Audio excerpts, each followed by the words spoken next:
ውድ የጠለስ ሚዲያ ቤተሰቦችና ታዳሚዎች ሰላም ጤና ይስጥልን። ይህ በጠለስ ሚዲያ ባሳየ ደርቤ የሚቀርበው የመስከረም 26 ቀን 2018 ዓ.ም የዘወትር ፕሮግራማችን ነው። እናም በዛሬው ፕሮግራማችን ልዩ ልዩ መረጃዎችን፣ ወቅታዊ ጉዳዮችን፣ ዕለታዊ ፖለቲካ አጀንዳዎችን ወደ እናንተ የምናደርስ ይሆናል። ስለዚህ የጠለስ ሚዲያ ሜምበርና ሰብስክራይበር በመሆን ብሎም ዝግጅታችንን ላይክ፣ ሼር እያደረጋችሁ ለሌሎች በማጋራት እስከ ፕሮግራማችን ፍጻሜ ድረስ አብራችሁ ትቆዩ ዘንድ በአክብሮት ጋብዘን በቀጥታ ወደ ዕለቱ መርሃ ግብር እናልፋለን።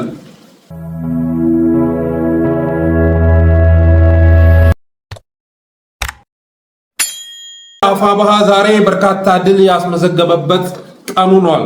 አፋብኃ በተለያዩ ግንባሮች ባካሄደው ውጊያ እና በተለያዩ ቦታዎች ላይ በጣለው ደፈጣ በድል መንበሻበሹን የጠለስ ሚዲያ ምንጮች ገልጸዋል። ለምሳሌ አፋብኃ ቴዎድሮስ ትናንት ምሽት ከደጋዳሞት ወደ ደንበጫ ሲንቀሳቀስ በነበረ ተሽከርካሪ ላይ የኢንጂነር ክበር ተመስገን ልጆች እንጀኔ ላይ በጣሉት ደፈጣ 13 ያገዛዙን ሰራዊት ማካተማቸውን ከነዚህም 13ቱ መካከል ሻለቃ መሪውን ጨምሮ ሻምበል መሪና የሰው ኃይል አመራሮች አብረው እርምጃ እንደተወሰደባቸው የደረሰ መረጃ ያመለክታል።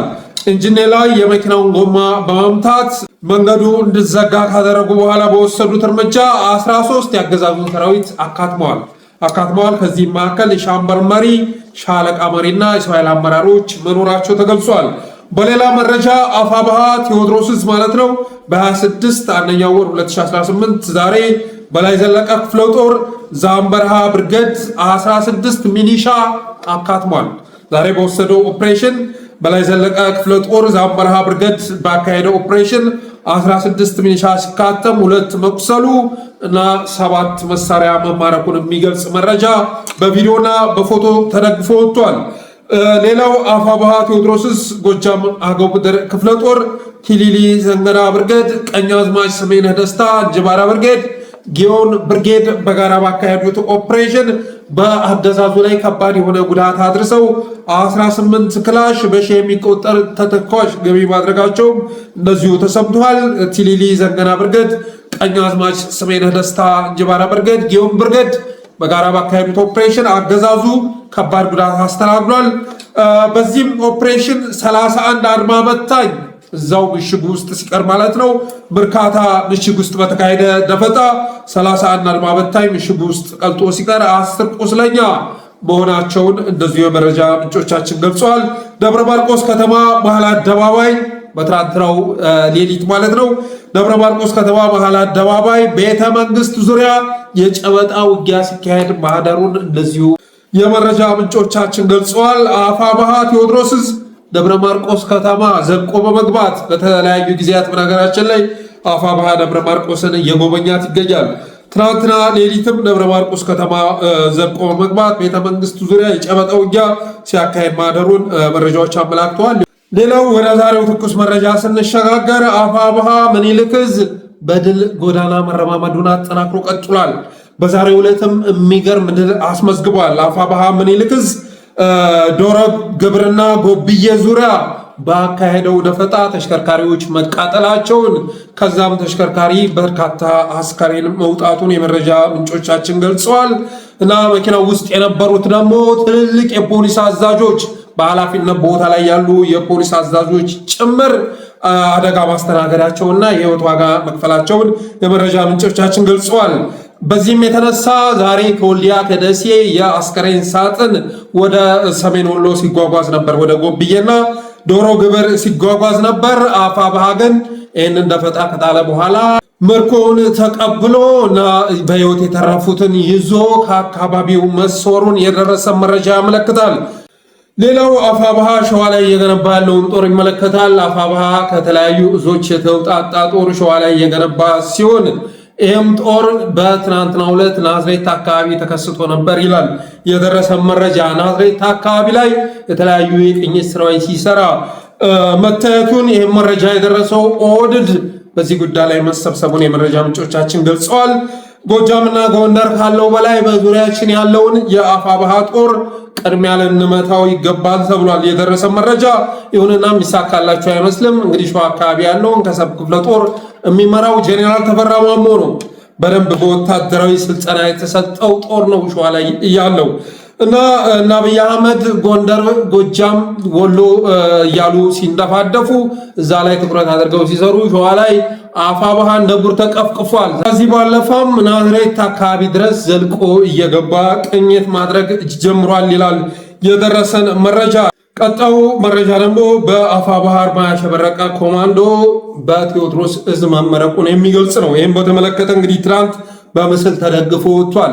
አገዛዙ ሰራዊት እየተበተነ ባለበት ሁኔታ አፋብኃ ግን ኮማንዶ እያስመረቀ መሆኑን የሚገልጽ መረጃ ወጥቶ ነበር። ይህም በተመለከተ አስረስ የጻፈው እንዲህ ይላል። በአፋብኃ አርማ ያሸበረቀ ኮማንዶ ከቴዎድሮስ እዝ እየመጣ ነው ይላል። ጠላትን ያፍረከረክነው አስበንና ቅደም በፈጸምነው ድንቅ ተጋድሎ ነው። የጠላት ኃይል እየፈረሰ እኛ ኃይል እየተገነባ ቀጥሏል። የአማራን ሕዝብ ህልውና የሚታደግ ብቻ ሳይሆን የኢትዮጵያን ዘላቂ ሰላም የሚያዋልድ የምስራቅ አፍሪካን የኃይል ሚዛን የሚጠብቅ ዲስፕሊንድ ሰራዊት መገንባቱ ተጠናክሮ የሚቀጥል ነው ይላል። ግዙፉና ነባሩ አብራጂት ብርጌድ እንዲሁም በሰዓት ተፈትኖ ወርቅ መሆኑን ያረጋገጠው የደብረ ኤልያሱ ቀስተ ደመና ብርጌድ እጩ የሰራዊት አባላትን አስመርቀዋል። በፊልድ ማርሻል በበርካታ ሙሉ ጄኔራሎች በብዙ ብርጋዴርና ሜጀር ጄኔራሎች እና በባለብዙ ማዕረገኞች የሚመራው የአብይ ሰራዊት እናቶችን መቀነት በመቁረጥ በመድፈርና በእጁ የገባውን ምርኮኛ በስሎ ተኩቶ በመግደል አሸባሪነቱን አሳይቷል። በሌላ በኩል ያለ በቂ ልምድና ተሞክሮ በቅንነትና በጽናት በተሰራ ስራ በሲቪሊያን ጥበቃ፣ በምርኮኛ አያያዝ፣ በወታደራዊ ጨዋነት ያሳየነው ብቃት የሚያኮራን ይላል አርበኛ አስረስ ማረ። ይህን ስርዓት የገባው ሰልፈኛ ሰራዊት ለመፍጠር ሌት ከቀን የደከሙ ወታደራዊ አመራሮቻችን ክብር ይገባቸዋል። የኃይል ግንባታው ይቀጥላል በማለት አርበኛ አስረስ ማረ በትናንትናው ዕለት በፌስቡክ አካውንቱ ገልጿል።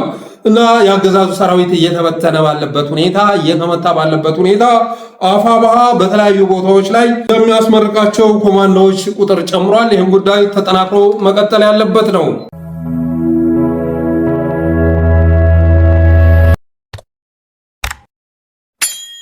ወደ ቀጣዩ ርዕስ ስንሻገር በትናንትናው ዕለት የአማራ ክልል ፖሊስ ኮሚሽን ያሳደሰውን ህንፃ አስመርቋል። ይህም ህንፃ ከዚህ በፊት በ78 ሚሊዮን ብር ለሽያጭ ቀርቦ በ412 ሚሊዮን ብር ብአዴን የገዛው ነው። ለአማራ ክልል ፖሊስ ኮሚሽን ህንፃ ይሆናል ተብሎ ብአዴን በ412 ሚሊዮን ብር ሙስና የበላበት ህንፃ ነው። ይህንንም ህንፃ የባህር ዳር ህዝብ ሙስና ህንፃ እያለ እንደሚጠራው የደረሰ መረጃ ያመለክታል። እና የአማራ ክልል ፖሊስ ኮሚሽን ትናንት ህንፃ በሚመረቅበት ሰዓት ላይ ብዙ አስገራሚ አነጋጋሪ ንግግሮች ሲደረጉ ሰምተናል። ተመስገን ጥሩነህም የተናገረው ተቆራርጦ ቀርቦ በርካቶች ሲነጋገሩበት ነበር። ግን አብዛኛው የሰማው ደግሞ ተቀንጭቦ የወጣውን ነው። ብዙ መልእክት አስተላልፏል ተመስገን ጥሩነህ። በተመሳሳይ መልኩ ሰለሞን ኃይለ ኢየሱስ ሲቀባጥር ተሰምቷል። ጋዜጠኛ ሰለሞን ኃይለ ኢየሱስ ጎንደር ካፈራቸው ባንዳዎች መካከል አንዱ የሆነው የሙሉቀን ሰጥዬ ታናሽ ወንድም ማለት ነው ሰለሞን ኃይለ ኢየሱስ እንደዚሁ ሲቀባጥር ነበር። ይሄ ጋዜጠኛ ከዚህ በፊት እንደምታስታውሱት አንድ አዳራሽ ውስጥ የአብይን እጅ ሲልስ የታየ ሰው ነው። የመደመር መንግስት መጽሐፍ ሲመረቅ ይመስለኛል በአጋጣሚ ጠቅላይ ሚኒስትሩ ሰዎችን ሰላምታ እየሰጠ ሲያልፍ እሱንም ሰላም ሲለው እጁን እንደ ድመት እንደ ውሻ ሲልስ የታየ ነው። በዚህም የተበሳጩት እነ ስዩም ተሾመ ይህንን ጋዜጠኛ ከፍ ዝቅ አድርገው ሲናገሩት ነበር። ትናንት ቴሌቪዥን ላይ የሆነ ሰው ሄዶ የጠቅላይ ሚኒስትሩ እጅ ሲሰማየው ነበር ጋዜጠኛ እንዲሁ እንደዚህ ያለ መንዘላዘል ግን መቼ ነው የሚቆመው? ሲያስጠላ ብሔራዊ ቴሌቪዥን ሄዶ የጠቅላይ ሚኒስትሩ እጅ ልክ እንደ ተመጽዋች እጅ የሚሰማው ጋዜጠኛ የሚሰማው ምንድን ነው? የሚመክረው የለም እንዴ? ይኸው መክሬ ያለው እንዴ የኔ ወዳጅ እኮ ታባቱ ሲያስጠላ እንደዚህ መልመጥመጥ ምንድን ነው? ጋዜጠኛ ነው ጋዜጠኛ ደግሞ በብሔራዊ ቴሌቪዥን ስራ ብሎ ማስተላለፋቸው አሁን ሲያስጠላል ሙዝዝ አለ። ስዩም እንግዲህ እንደሰማችሁት ነው። እኛም ካድሬዎች ነን፣ ግን ያንተ በዛ ያንተ ገደባጣ ምንድነው? በዚህ ልክ ጭራ መቁላት እያለ ከፍ ዝቅ አድርጎ ሲናገረው ነው የምትሰሙት። ይሄ ጋዜጠኛ በትናንትናው ዕለትም እንግዲህ የሙሉቀን ሰጥዬ የሰፈር ልጅ በመሆኑ የተነሳ መድረክ መሪ ተብሎ ከአዲስ አበባ ተጠርቶ ነበረ። ባህር ዳር ላይ ያንን መድረክ መምራት የሚችል ጋዜጠኛ ጠፍቶ የመድረክ ሰው ጠፍቶ እሱን ጠርተውት ነበር እና ይሄ በወጣበት መድረክ ሁሉ እየተዋረደ መውረድ የማይሰለቸው መቃለል የማይሰለቸው ጋዜጠኛ ትናንትናም እጅግ አስገራሚ ነገር ሲናገር ነበር። እነ ጋዜጠኛ ጎበዜ ሲሳይ፣ እነ ጋዜጠኛ ገነት አስማማው፣ እነ ጋዜጠኛ ዳዊት በጋሻው፣ እነ ጋዜጠኛ አባይ ዘውዱ እስር ቤት ባሉበት ኢትዮጵያ ውስጥ ያሉ የፖለቲካ እስረኞች በተሳደዱበት እና ከሀገር በተባረሩበት ጊዜ አሁን ላይ የፖለቲካ ተንታኞችን ጨርሶ አገዛዙ የኳስ ተንታኞችን እስር ቤት ማስገባት በጀመረበት ጊዜ ሚዲያዎቻችሁ የሚያንጸባርቀው ባህል አሁንም የአማራን ነው፣ የኦሮሞማ እየገባችሁ አይደለም እያሉ እነ ሸገር ኤፍኤምን አሃዱ ኤፍኤምን ማሳደድ በተጀመረበት ሰዓት ላይ ከአገዛዙ ጎን ተሰልፎ የሚገኘው የደቡብ ጎንደሩ ጋዜጠኛ ሰለሞን ኃይለ ኢየሱስ በትናንትናው ዕለት እንደሚከተለው ሲናገር ነበር። ታማኝነቱና እንደዚሁም ደግሞ በዘመናዊ አሰራር ቴክኖሎጂው ከሰው ኃይል አደረጃጀት እስከ ምርመራ ስራ ሂደቱ ከተጠርጣሪዎች የሰብአዊ መብት አያያዝ እስከ ፍትህና ርትዕ ስራዎቹ ዘመኑን በዋጁ የተራቀቁ የቴክኖሎጂ ውጤቶች እንዲደራጅና ዓለም አቀፋዊ የፖሊስ ስትራቴጂዎች እንዲካተቱበት ድንቅ ሪፎርም በመስራት ለዚህ ላበቁት ክቡር ኮሚሽነር ጀነራል ዶክተር ዘላለም መንግስቴና ካቢኔያቸውን እንድታመሰግኑልኝ በክብር እጠይቃለሁ። እንደሰማችሁት እንግዲህ በዘመናዊ አሰራር ቴክኖሎጂ ይላል። ከሰው ኃይል አደረጃጀት ቆርጬ አውጥቼው ነው። በጣም ብዙ ነገር ነው የዘበዘበው።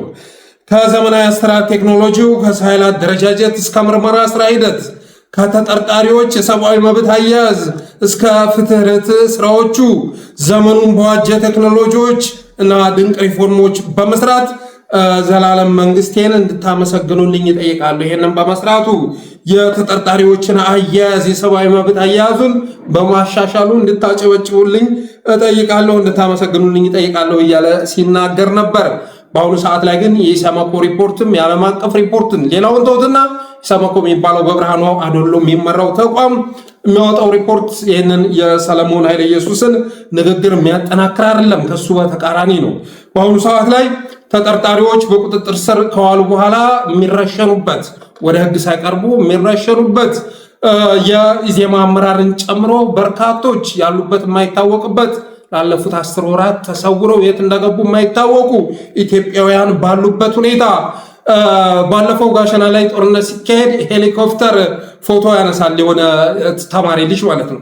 ሄሊኮፕተር ሲመለከት ብርቁሮበት ፎቶ ያነሳል።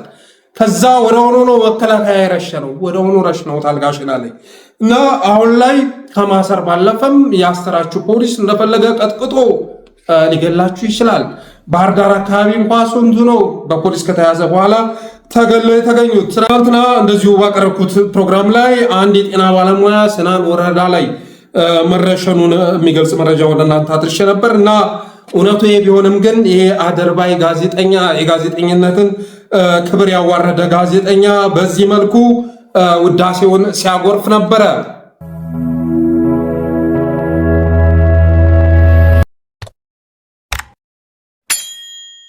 ሌላው እንግዲህ ተመስገን ጥሩነህ፣ አረጋ ከበደ፣ አበባው ታደሰ እና እነ ዘላለም መንግስቴ ካባ በተሸላለሙበት መድረክ ላይ ተመስገን ጥሩነህ ወደ መድረክ ወጥቶ በጣም አስገራሚ አነጋጋሪ ንግግር አድርጎ ወጥቷል።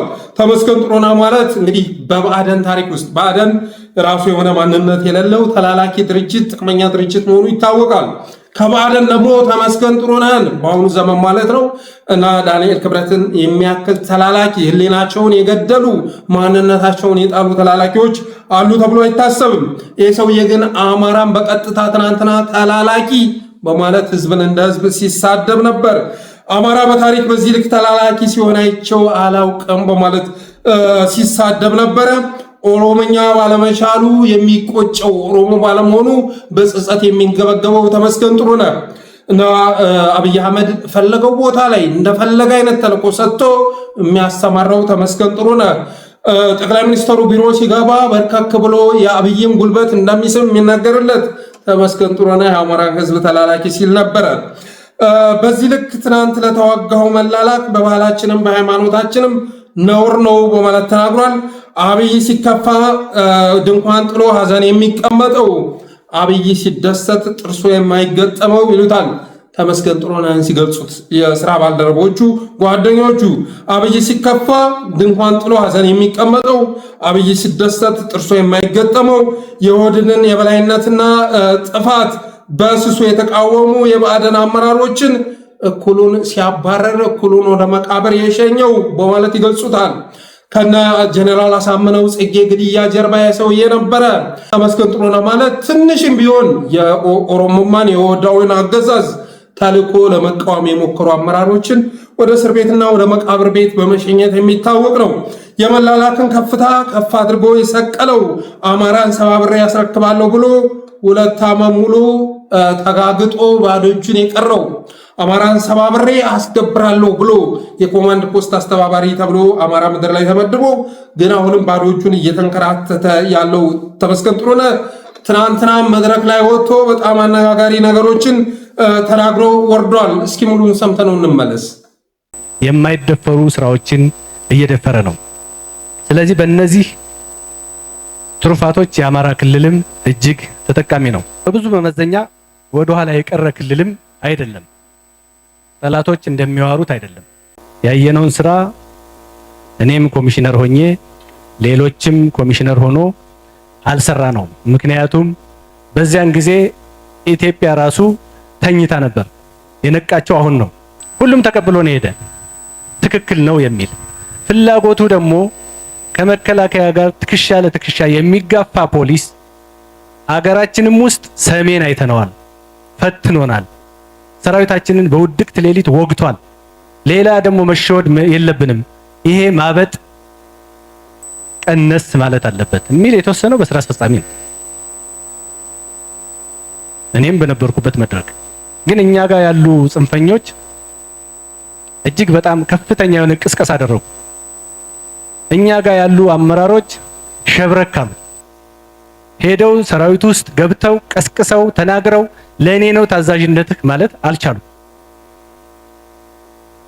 አሁን የምናያቸው ወጣ ገባ ነገሮች የተፈጠሩ ይዘን ትናንትና አንዴ ሁለቴ ሶስቴ አራቴ አምስቴም ማሸነፈ ነው እንደገና ተመልሶም ተሸንፎም ወድቆም ማለት ተከስክሶም አንክሶም ራሱ ጦርነት ሲጎስም የምናየው በዚህ ስፔሻል ፎርስ በሚባል ግንባታ ነው። የክልላችንን አናት የመጣን እኮ ስፔሻል ፎርስ ከምን ጋር የተገኘ ሰሊጥ አብረ ተወቀጥ ነውና ከባዳቸው ጋር ከባዶቻችን ጋር የኢትዮጵያ መፍረስ ከሚፈልጉ ኃይሎች ጋር አብረው የሚሞቱ ናቸው። አማራ በታሪኩ ባንዳዎች ሊኖሩ ይችላሉ። በዚህ ልክ ግን ተላላኪ ሲሆን አይቻናል። የራሱን ህዝብ የበደለ ትናንትና እንዲህ ስለበደለ መዋጋት አለብኝ ብሎ በነቂስ የወጣ ህዝብ ዛሬ ለዚያ ትናንት ለበደለው አካል መላላክ እጅግ ነውር ነው። እኛ በባህላችንም በሃይማኖታችንም ከዚህ ነገር መጸየፍ አለባቸው ብዬ ምክሬን ለመለገስ ነው። ማህበራዊ እንቅስቃሴዎችን የሚገድቡ የሚያበላሹ አካላት፣ በትውልድ ላይ የሚጫወቱ አካላት ትናንትና ሐሳባቸው ሩቅ ነበር፣ ዛሬ ደግሞ ሐሳባቸው እዚያቸው ጓዳቸው ውስጥ ዋሻ ውስጥ ያደረጉ አካላት የኛው ተላላኪ ባንዳዎችም ይሁኑ የሚልኳቸው ባዳዎች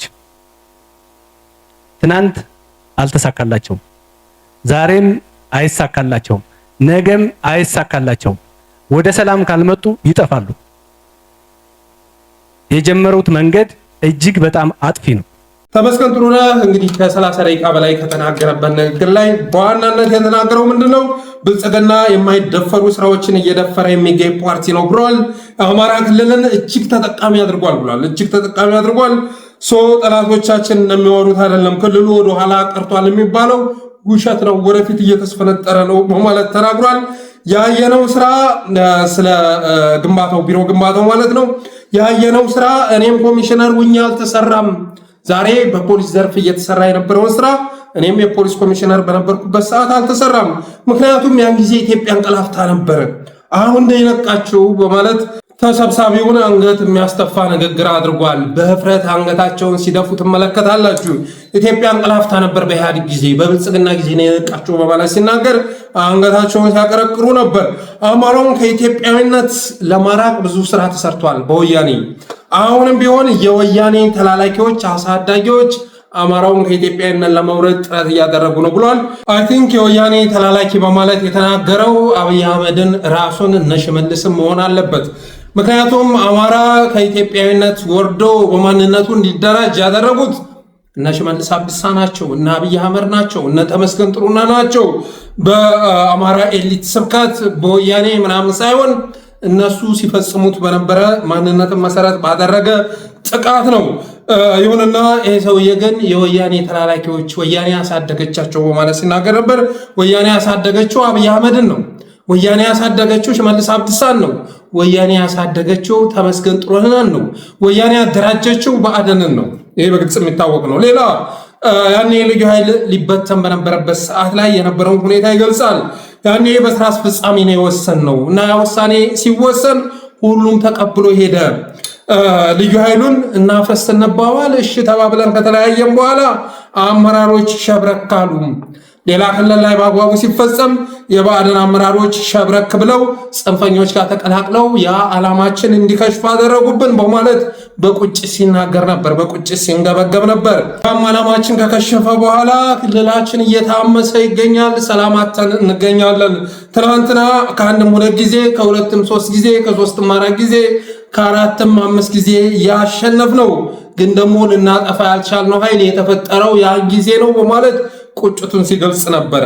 ፋኖን ትናንትና አሸነፍነው ስንል ነበር፣ 5 ጊዜ አሸነፍነው ብለን ግን ልናጠፋው ያልቻልነው ኃይል ተፈጠረ ያን ጊዜ ነው በማለት ሲናገር ነበር። ባንዳዎች ከባዳ ጋር አብረው ወግነውብናል፣ ተነስተውብናል እና አብረው የሚሞቱ ናቸው በማለት ተናግሯል። አማራ በታሪኩ በዚህ ልክ ተላላኪ ሲሆን አይቻላቅም ማለት አማራ በታሪኩ በዚህ ልክ ተላላኪ ሲሆን አይቻላቅም። ይሁንና ባዳና ባንዳ ወደ ሰላም ካልመጡ አንድ ላይ ይጠፋሉ በማለት ዝቷል። እንኳ ተራ ዛቻ ነው። ብአዴን ሰፈር ውስጥ ይጠፋል ከማለት በዘለለም አጥፍተነዋል ሲባል ነበር። አጥፍተነዋል እያለ ራሱ ተመስገን ሲናገር ነበር። አሁን ላይ እንደገና እናጥፈዋለን ተብሏል። ይሁንና አሁን ላይ እየታዩ ያሉ ነገሮች የሚያመላክቱት እየጠፋ ያለው ብአዴን መሆኑን ነው። ዛሬ ራሱ ጎብዬ አካባቢ የተካሄደውን ኦፕሬሽን ብትሰሙ፣ ጎጃም ላይ በተመሳሳይ መልኩ ቴዎድሮስ እዚህ ያካሄደውን ዘመቻ ብትሰሙ ብአዴን እየተዳከመ መምጣቱን ትረዳላችሁ። እና አጠቃላይ ከተመስገን ጥሩነህ ንግግር ምን ተረዳ ብትሉኝ፣ አንደኛ የልዩ ኃይል መበተን እቅዱ በተመስገን በኩል ሲመራ እንደነበር ገብቶኛል። የአማራ ክልል ልዩ ኃይልን በትኖ ፋኖን መጥቶ ከዛ የሁድድን የበላይነት የማረጋገጥ እቅዱ በተመስገን ጥሩነህ የሚመራ ነበር። የተመስገንን ጸጸትና ብስጭት አይቻለሁ። የተመስገን ጥሩነህን ጸጸትና ብስጭት በትናንትናው ዕለት አይቻለሁ። መድረክ ላይ ወጥቶ ብስጭቱን መደበቅ ባለመቻሉ የተነሳ አማራን ተላላኪ ብሎ እስከ መሳደብ ደርሷል። በተመስገን ንግግር አመራሩ አለመስማማቱ የተመስገን ጥሩነህ ንግግር እንዳልተዋጠላቸው አንገታቸውን በማቀርቀር ምቾት አልባ ፊት በማሳየት ሲገልጹ ነበር አመራሮቹ ማለት ይቻላል። ሌላ እንግዲህ ተመስገን ጥሩነህ አማራን ተላላኪ ብሎ ቢናገርም በሱ ልክ ግን ተላላኪ አለመኖሩ ይታወቃል። ተመስገን ጥሩነህ አማራ ህዝብን ሙልጭ አርጋ አጥፋ የሚል ተልዕኮ ቢሰጠው በአብይ አህመድ እሺ መሳሪያ ይመደብልኝ፣ ሰራዊት ይመደብልኝ የሚል ጥያቄ ከማቅረብ በዘለለ አይሳካልኝም፣ ለምንስ አጠፋለሁ የሚል ጥያቄ የሚጠይቅ ሰው አይደለም። አብይ አህመድ ያመጣውን ትዕዛዝ እንዳለ የሚቀበል ሰው ነው። አብይ አህመድን መሪ ብቻ ሳይሆን ፈጣሪ ብሎ የተቀበለ ሰው ነው ተመስገን ጥሩነህ። አብይ አህመድን ከሚያመልኩ ሰዎች መካከል ዋነኛው ተመስገን ጥሩነህ። ይህን ደግሞ እነ ዶክተር ሚልጌሳ ሳይቀሩ ሲናገሩ የነበሩት ጉዳይ ነው። እና ከፋኖ ምን ይጠበቃል? ተመስገን ጥሩነህ ህዝባችንን ሰርቧል። ህዝባችንን ተላላኪ የወያኔ ባሪያ በማለት ሰርቧል። ስለዚህ በዚህ ጉዳይ ከፋኖ ምን ይጠበቃል? አንደኛ ቆፍጠን ያለ መግለጫ ይጠበቃል። ልክ በአንድ ወቅት አለምነህ መኮንን የተባለ የብአዴን ካድሬ አማራውን ለሃጫም ብሎ ተሳርቦ ስልጣኑን እስከ ማስረከብ በዛ ንግግሩ ብዙ አብዮት እስከ መቀስቀስ እንደደረሰ ሁሉ አሁን ተመስገን ጥሩነህ ያደረገውን ንግግር አማራ ላይ የሰነዘረውን ስድብ የሚመለከት መግለጫ ከአፋብኃ ይጠበቃል። ፋናዎች፣ የተለያዩ ሚዲያዎች እንዳራግቡት እየተደረገ ነው። ምክንያቱም ክሌም ካደረግነው ኢሹ አያደርጉትም። ካፈርንበት ከቆረጥነው ግን ኢሹ ይሆናል በሚል አስተሳሰብ ሙሉ ንግግሩን እያጋሩት ይገኛሉ። ስለዚህ ከአፋብኃ መግለጫ ይጠበቃል። ተላላኪው አንተ ነህ። ትናንትና ወያኔ ላይ ሸረሪቷን ከነድሯ እናጠፋለን እያልክ ስትፎክር እንዳልነበርክ ዛሬ የጌታቸው ረዳ ጋር አብረህ የምትሰራ ነገ የጌታቸው ምክትል ሁን ብትባል እንኳ ከጌታቸው ስር ሆነ ከመታዘዝ የማትመለስ ተላላኪም አንተ ነህ። የአማራ ህዝብ ተላላኪ አይደለም የሚል መግለጫ ማውጣት ያስፈልጋል። ሌላ ትብብሩን ማጠናከር ነው። ህመም ፈጥሮባቸዋል። በሰሜኖች መካከል የተፈጠረው ትብብር እነ ተመስገን ጥሩነህ ላይ ህመም ፈጥሮባቸዋል። እነ ተመስገን ጥሩነህ ላይ ህመም የሚፈጠር ደግሞ የአማራን ደዌ በሽታ የሚያሽር ጉዳይ ነው። እስከ ዛሬ ድረስ ርዕስም ሊያደርገው አይፈልግም ነበረ። ተመስገን መድረክ ላይ ወጥቶ ህዝብን እንዲሳደብ ያደረገው በሰሜኖች መካከል የተፈጠረው ያልታሰበ ትብብር ነው፣ በንግግር ደረጃም ቢሆን ማለት ነው። ስለዚህ ያንን በንግግር ደረጃ የተጀመረ ትብብር ወደ እውነተኛ ትብብር፣ ወደ ድርጊት፣ ወደ ተግባር ትብብር መቀየር ያስፈልጋል። የአፋር ብሔራዊ አንድነት አብዮታዊ ግንባር ለምሳሌ ፋኖ ጋር አብሬ መስራት መታገል እፈልጋለሁ የሚል መግለጫ አውጥቷል። በፋኖ በኩል ግን የተሰጠ መልስ የለም እስካሁን ድረስ። ስለዚህ ፋኖዎች በዚህም ጉዳይ ላይ መልስ መስጠት አለባችሁ። ለአፋር ብሔራዊ አንድነት አብዮታዊ ግንባር ጥሪ ተገቢውን መልስ መስጠት ያስፈልጋል። ሌላስ ይህን የተመስገን ጥሩነህ ንግግር መንቀሳቀሻ ሞተር በማድረግ በአደን ላይ ዘመቻ ማወጅ ያስፈልጋል። ይሄ ከታዳሚዎችም የተላከ አስተያየት ነው። የተመስገን ጥሩነህን ንግግር እነ መንቀሳቀሻ ሞተር በማድረግ በአደን ላይ ያነጣጠረ የበአደን መዋቅር ላይ ያነጣጠረ እንደዚሁ ዘመቻ ማድረግ ያስፈልጋል።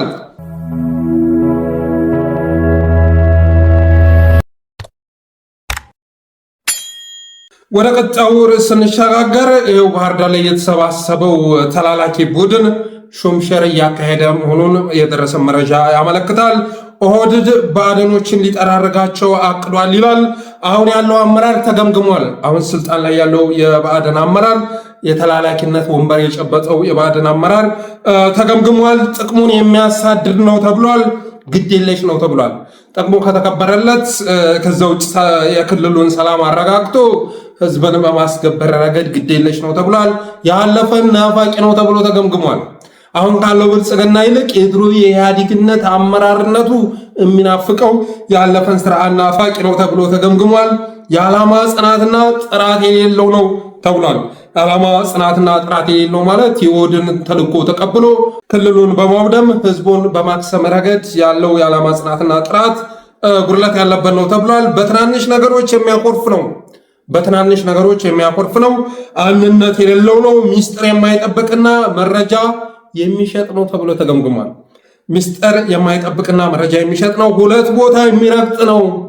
ሁለት ቦታ የሚረግጥ ማለት ፋኖም ጋር ብልጽግናም ጋር የሚረግጥ ነው። የድሮ አለቆቹም ጋር የሚረግጥ ነው፣ ወያኔዎች ጋር ማለት ነው ተብሎ ተገምግሟል። እና ከብአዴን ከፍተኛው አመራር መካከል 11 አመራሮች ቀይ አግኝተዋል ይላል የደረሰ መረጃ። ቀይ፣ አረንጓዴ፣ ቢጫ ደረጃ ተሰጥቷቸዋል። ጎበዝ የተባሉት ደንበኛ ባንዳ ናቸው የተባሉት አረንጓዴ ተሰጥቷቸዋል። ምንም አትሉም የተባሉት ቢጫ ተሰጥቷቸዋል። ሁለት ቦታ የምትረግጡ በሁለት ቢላዋ የምትቆርጡ ናቸው የተባሉት ቀይ ተሰጥቷቸዋል። ስለዚህ ከብአዴን አመራሮች መካከል ከፍተኛ አመራሮች መካከል ከኃላፊና ከቢሮ ኃላፊ መካከል ማለት ነው 11 ቀይ ተሰጥቷል ይላል የደረሰን መረጃ። ሌላው አረጋ ከበደም በጤና ችግር ከሚሰናበቱ አመራሮች መካከል አንዱ ሆኗል። አረጋ ከበደ በጤና ችግር ተብሎ እውነቱ ግን ጤና ችግር አይደለም፣ የስኳር በሽታ አለበት። ኃይለኛ የሆነ የገብስ ደረቅ ቂጣ የሚያስበላ የስኳር በሽታ አለበት አረጋ ከበደ። የሆነና እሱ ምክንያቱ ነው ቢቀመጥም እውነቱ ግን በብቃት ማነስ ነው። የክልሉን ሰላም ማረጋጋት አልቻለም፣ ፋኖ ማጥፋት አልቻለም ተብሎ ተገምግሞ ነው። ስለዚህ አረጋ ከበደ ከሚሰናበቱ አመራሮች መካከል አንዱ ነው ይላል የደረሰን መረጃ።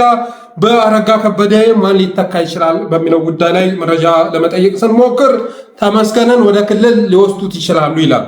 ተመስገን ጥሩነህን ልክ እንደ ዘላለም መንግስቴን ከፌዴራል ወደ ክልል የአማራ ክልል ፖሊስ ኮሚሽን አድርገው እንደወሰዱት ሁሉ ተመስገንን ወደ ክልል ሊወስዱት ይችላሉ። ካልሆነ አብዱ ሁሴን ምክትል ፕሬዝዳንቱን የአማራ ክልል ፕሬዝዳንት ሊያደርጉት ይችላሉ። አብዱ ሁሴን አዲስ አበባን ፊንፊኔ በማለት የሚጠራው እና የኦህዴድ ርዕዮተ ዓለም የሰረጸው በማንነትም ኦሮሞ የሆነው አብዱ ሁሴን ሲባል አብዛኞቻችሁ ሙስሊም ይመስላችኋል። አብዱ ሁሴን የፕሮስፔሪቲ ጎስፕል ተከታይ ነው እና አብይ አህመድ ጋር አብሮ ተመርክኮ የሚጸልይ ነው። ይህንን መናገር ያስፈለገኝ ባለፈው አብዱ ሁሴን የምዘምትበት ሙስሊም ስለሆነ ነው ወይ የሚል ጥያቄ ቀርቦልኝ ስለነበር ነው። አይደለም። ሰውን በሃይማኖቱ ሳይሆን በአመለካከቱ ነው የምንተቸውም የምንወድሰውም። ስለዚህ አብዱ ሁሴን ፕሬዝዳንት ሊሆን ይችላል ይላል የደረሰን መረጃ። በተረፈ ግን 11 የብልጽግና የብአዴን አመራሮች ቀይ ስላገኙ 11 ተባራሪ ይኖራል ይላል የመረጃ ምንጮቻችን ያደረሰን መረጃ።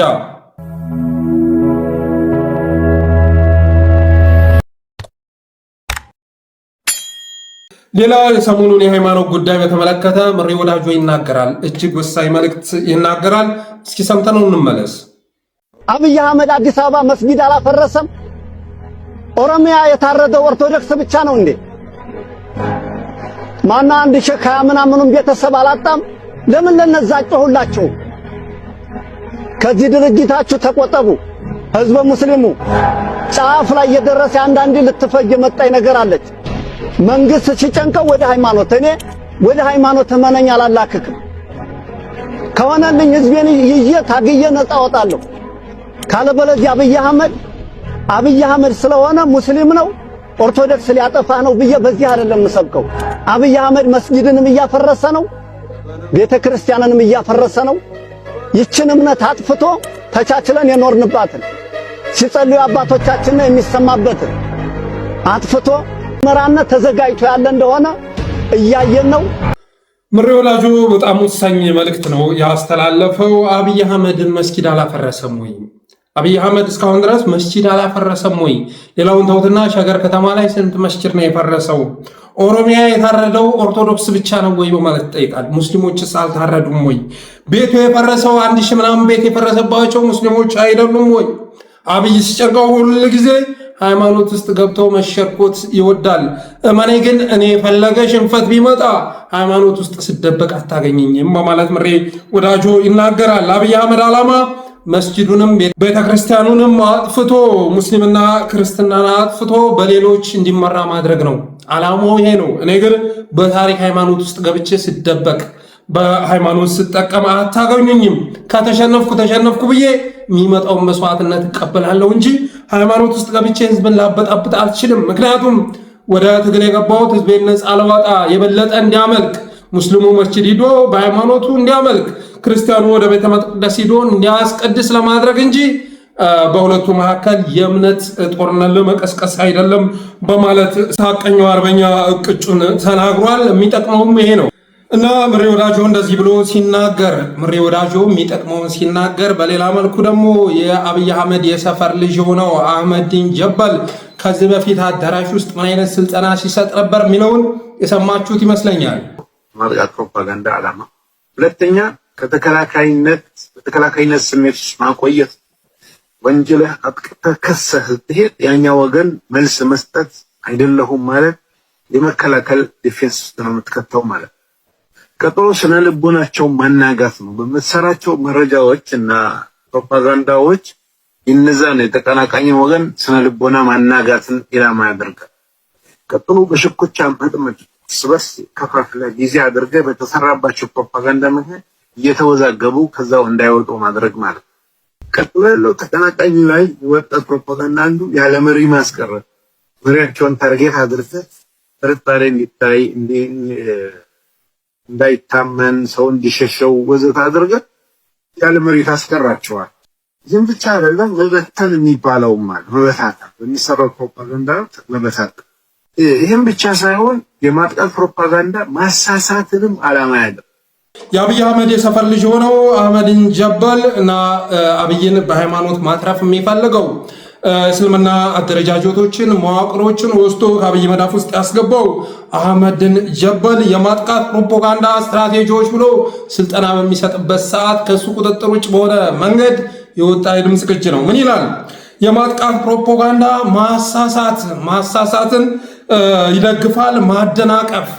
አንድ ሰው ወደ ዓላማው ሊገሰግስ ሲል እሱን ማደናቀፍ ያስፈልጋል ይላቸዋል። ችግራቸውን ማባባስ እና ከሜዳቸው እንዳይወጡ ማድረግ አለብን ይላቸዋል።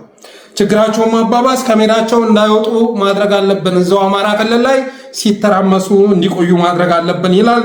ግራ ማጋባት ወይም ኮንፊውዥን መፍጠር ያስፈልጋል ይላል። ማስጨነቅ፣ ጭንቀታቸው ሪያክሽን እንዳያመጣ አድርጎ አጸፋ እንዳያመጣ አድርጎ ጭንቀት ውስጥ እንዲገቡና ወደ ተስፋ መቁረጥ እንዲገቡ ማድረግ ያስፈልጋል ይላል።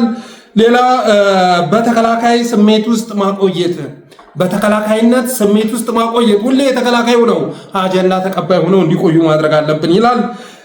መከፋፈልና ማወዛገብ ይገባናል ይላል። መከፋፈልና ማወዛገብ ልክ አሁን ለምሳሌ መካነ ሰላም ላይ ቴዎድሮስስ የገባው በአፋባሃ ስር ሆኖ ነው። መካነ ሰላም የገባው በምኒልክ ስር ሆኖ ነው።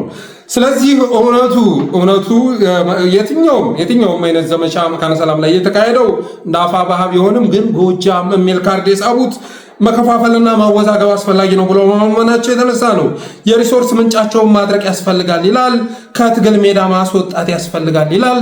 ከትግል ሜዳ ማስወጣት፣ ተስፋ እያስቆረጡ ያለ መሪ ማስቀረት፣ መሪዎቻቸውን ሁሉንም የስም ማጥፋት መክፈት፣ በጥርጣሬ እንዲታዩ ማድረግ፣ በተለይ ህዝበ ሙስሊሙ እንዳይቀበላቸው ማድረግ። ለምሳሌ ፋኖ ኦርቶዶክስ ነው፣ ዘመነ ካሴ እንትና ተዋህዶ ነው እየተባለ እንደሚከፈተው ዘመቻ ማለት ነው። ይህን ካደረክ በኋላ ደግሞ ወደ ራስ ማምጣት እና የዓላማ ተጋሪ ማድረግ ያስፈልጋል፣ ሰለባ ማድረግ ያስፈልጋል የሚል እኩይ ስልጠና ሲሰጥ አይተናል። እንግዲህ አህመዲን ጀበል ይሄን ያህል የማጥቃት ፕሮፓጋንዳ ስትራቴጂ ስልጠና ሲሰጥ ይሄን ያህል ተግባራዊ ሲያደርግ ሌላውን ግዑዝ አድርጎ ነው፣ አጸፋ የማይሰጥ ግዑዝ አድርጎ በመመልከት ነው። እያንዳንዱ ጥቃት አጸፋ ይዞ እንደሚመጣ በመርሳት ነው። ይሁንና ግን እንደዚህ ተብሎ ስልጠና ሲሰጥ ነበር። አሁንም ተግባራዊ እየተደረገ ያለው ያኔ እነ አህመዲን ጀበል የሰጡት ስልጠና ነው ማለት ይቻላል።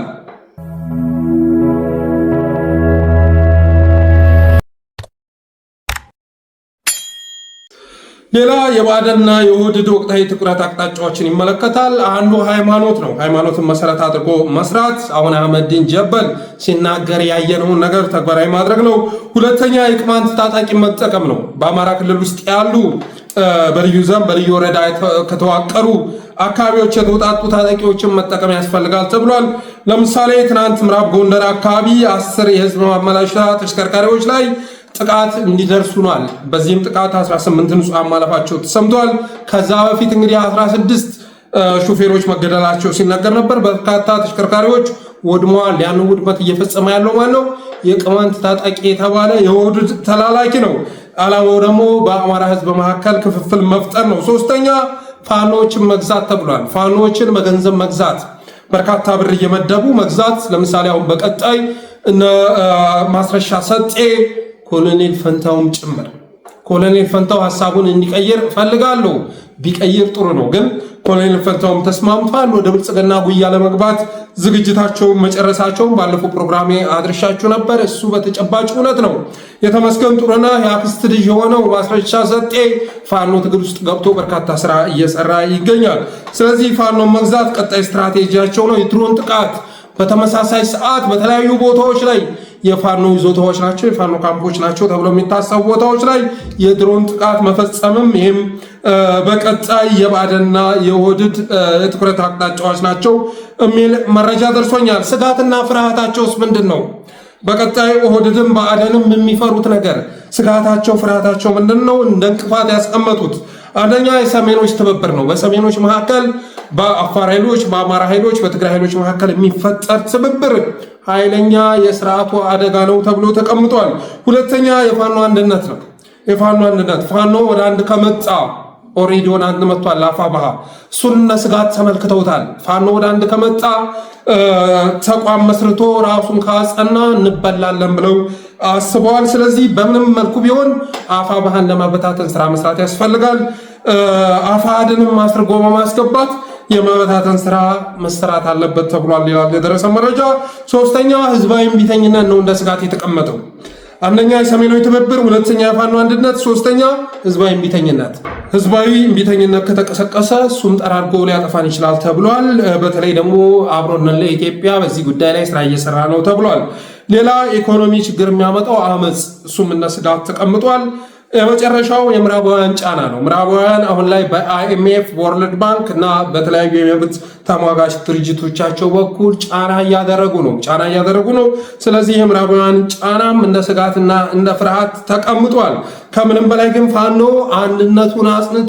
አንድነቱን አጽንቶ መዋቅር አደራጅቶ አመራር መርጦ የውጭ ጉዳይ የሚሰሩ የዲፕሎማሲ ስራ የሚሰሩ የገንዘብ ማሰባሰብ ስራ የሚሰሩ እና መምሪያዎችን የሚመሩ የተለያዩ አደረጃጀቶችን አዋቅሮ ከዛ ከሌሎች ኃይሎች ጋር ስለመስራት ማሰብ አለበት። ከመሽኮርመም አካሄድ መውጣት ያስፈልጋል። ተመስገን ጥሩነህ ትናንትና መድረክ ላይ ወጥቶ አማራዎችን እንዲሳደብ ያደረገው ፋኖ ከሌሎች ኃይሎች ጋር ትብብር እየፈጠረ መሆኑ ነው። ስለዚህ እነ ተመስገን ጥሩነህ ላይ ህመም የሚፈጠር እና ተመስገን ጥሩነህ የማያስተኛ ነገር ሁሉ ደግሞ ለአማራ ህዝብ ረፍት ነው፣ መፍትሄ ነው። ስለዚህ ይህንን አጠናክሮ መቀጠል ያስፈልጋል። በተረፈ በቀጣይ በተመስገን ጥሩነህን ስድብ ላይ ሰፊ ስራ መስራት ያስፈልጋል። እሱንም በተመለከተ የብአዴንን መዋቅር የሚጠራረግበት የአማራ ህዝብ ጥሪ ማድረግ ያስፈልጋል ላለው። በተረፈ አብራችሁ ስለቆያችሁ አመሰግናለሁ። የጠለስ ሚዲያ ሜምበርና ሰብስክራይበር በመሆን ስቲከሮችን በማበርከት ብሎም ዝግጅታችንን ላይክ፣ ሼር እያደረጋችሁ ለሌሎች በማጋራት ሚዲያችንን አበረታቱ ብለን የዛሬ ዝግጅታችንን እንቋጫለን። እናመሰግናለን።